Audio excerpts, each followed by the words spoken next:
பங்குனி உத்திரம் 2026 1/4/2026 பங்குனி மாதத்தின் 18ஆம் நாள் புதன்கிழமை. ரொம்ப ரொம்ப அற்புதமான விசேஷமான ஒரு நாள்னே சொல்லலாம். இந்த நாளில் முருகப்பெருமான் வழிபாடு செய்கிறவங்க தவறாம நான் சொல்லக்கூடிய இந்த ஒரு விஷயத்தையும் செய்யுங்க. எல்லாருமே ஆசைப்படுறது ரெண்டே விஷயம்தான். ரொம்ப ரொம்ப ஆசைப்படுறது அப்படின்னா ரெண்டு விஷயம். ஒன்று, கடன் இல்லாமல் பொருளாதார ரீதியான பிரச்சனை இல்லாமல் வாழணும். இன்னொன்று, குடும்பம் சந்தோஷமாக நிம்மதியாக இருக்கணும். இது ரெண்டும் இருந்துச்சு அப்படின்னா ஆரோக்கிய குறைபாடு வராது, உறவுகளில் விரிசல் வராது, நிறைய பிரச்சனைகள் நமக்கு வரவே வராது. இந்த ரெண்டுமே நமக்கு பரிபூர்ணமாக கிடச்சிச்சு அப்படின்னா இந்த ரெண்டையுமே தரக்கூடிய ஒரு அற்புதமான நாள் தான் இந்த பங்குனி உத்திரம். பங்குனி உத்திரம் முருகப்பெருமான் வழிபாட்டிற்கு எவ்வளவு முக்கியமான நாளாக கருதப்படுகிறதோ அதே அளவிற்கு அன்னை மகாலட்சுமி வழிபாட்டிற்கும் உரிய நாள்.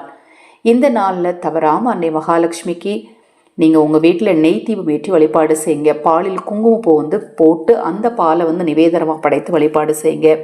முருகன் வழிபாடு செய்கிறவங்க, அதாவது விரதம் இருந்து வழிபாடு செய்பவராக இருந்தாலும் சரி, நான் விரதம்லாம் இருக்க மாட்டேங்க, ஆனால் பங்குனி உத்திர நாளில் பூஜை எல்லாம் சுத்தம் பண்ணி எங்கள் வீட்டில் இருக்கக்கூடிய வேலுக்கு நான் அபிஷேகம் பண்ணி என்னால் முடிஞ்ச வரைக்கும் நான் கோயிலுக்கு போயிட்டு வருவேங்க அப்படிங்கிறவங்களாம் இருந்தாலும் சரிங்க, நான் சொல்லக்கூடிய இந்த ஒரு சின்ன பரிகாரத்தையும் தவறாமல் செஞ்சுருங்க.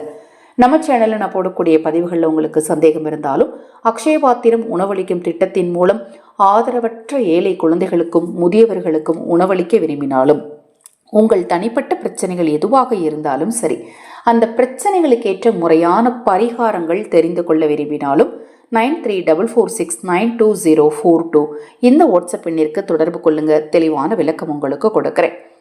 நாம் நிறைய விஷயங்கள் கண்டிப்பாக நாளைக்கு செய்வோம். நம்ம பிரசாதம் படைக்கிறதாகட்டும், கோயிலுக்கு போகிறதாகட்டும், அது மாதிரி நிறைய பேர் காவடி எடுப்பீங்க. நிறைய பேர் பார்த்திங்க அப்படின்னா கோவில்களில் சிறப்பு அர்ச்சனை பூஜைகளுக்கு ஏற்பாடு செஞ்சுருப்பீங்க. நிறைய பேர் முடிந்தளவு அன்னதானம் செய்கிறதுக்கு ஏற்பாடு பண்ணியிருப்பீங்க. இப்படி ஒவ்வொருத்தரும் ஒவ்வொரு விஷயங்களை கண்டிப்பாக இது மாதிரி விசேஷ நாட்களில் செய்கிறது வழக்கம்.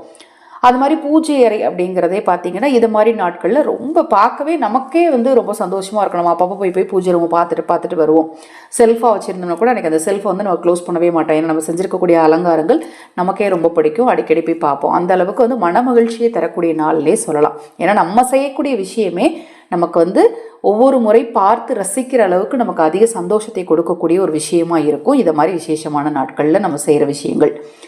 இப்போ இந்த நாளில் நம்ம பூக்களால் அலங்காரம் செய்கிறது, அது மாதிரி நான் சொன்ன மாதிரி நிவேதனங்கள் வைக்கிறது, இது போக நீங்கள் எக்ஸ்ட்ரா செய்ய வேண்டியது முருகனுக்கு வெற்றிலை தீப வழிபாடு எவ்வளவு முக்கியமோ அதே அளவிற்கு வெற்றிலை மாலை. வெற்றிலை மாலை அப்படின்னு ஒன்று உங்கள் எல்லாருக்குமே ஞாபகம் வரக்கூடியது, ஆஞ்சநேயருக்கு நான் வெற்றிலை மாலையை சாற்றி வழிபாடு செய்வேன் அப்படிம்பீங்க. வெற்றிலையில் அதில் கொட்டைப்பாக்க வச்சு வழிபாடு செய்வோம் இல்லையா? முருகப்பெருமானுக்கு பங்குனி உத்திர நாளில் 11 வெற்றிலைகள் வாங்கி அதுக்குள்ள விரலி மஞ்சளை வச்சு மாலையாக தொடுத்து அந்த மாலையை நீங்கள் முருகப்பெருமானுடைய திருவுருவ படத்துக்கு அல்லது சிலைக்கு போட்டிங்கன்னா உங்கள் வீட்டில் இருக்கக்கூடிய நிறைய பிரச்சனைகள் நீங்கும். அதுவும் என்னன்னு தெரிஞ்சுக்கோங்க.